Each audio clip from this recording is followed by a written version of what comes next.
ونشوفوا الرجوله داخل ارضيه الميدان، الاحساس بالمسؤوليه. هذا الامر مطلوب. صحيح البعض من عناصر المنتخب المغربي تلعب لاول مره في الادغال الافريقيه، وخاصه الثنائي فيصل فجر وعدنان تيغادويني وحتى لاعب ياسين بامو، لكن اليوم نشوفوا قدرات هذا الثلاثي، اليوم نشوفوا امكانيات هذا الثلاثي في اصعب الظروف، رغم ان الجامعه الملكيه المغربيه لكره القدم وفرت كل الامكانيات من اجل توفير شروط النجاح للمنتخب المغربي منذ مجيء هذه الجامعه الجديده على راسها فوزي لقجع. فعلا امكانيات هائله وظروف ملائمه تماما لتقديم صوره جيده للمنتخب المغربي، لانه سئمنا من الانتظار، سئمنا من المعاناه، سئمنا من النتائج السلبيه على مدار سنوات.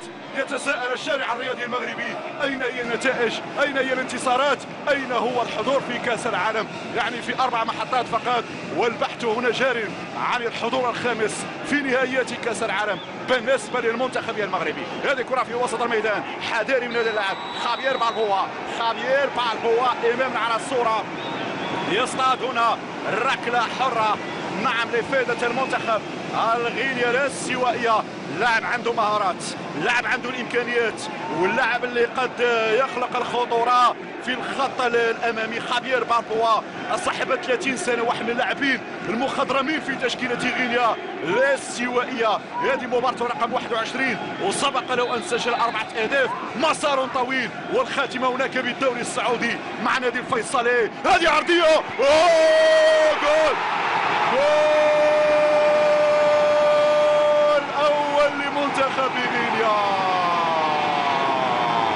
الهدف الاول ياتي للغينيين، الهدف الاول ياتي للغينيين عن طريق ايغور إلكونغ امامنا على الصوره. بالفعل هو من يتمكن من افتتاح باب التهديف لفائده منتخب غينيا الاستوائيه. ايغور إلكونغ بالفعل هنا لاعب وسط الميدان الدفاعي من يتمكن. هذه الكره في وسط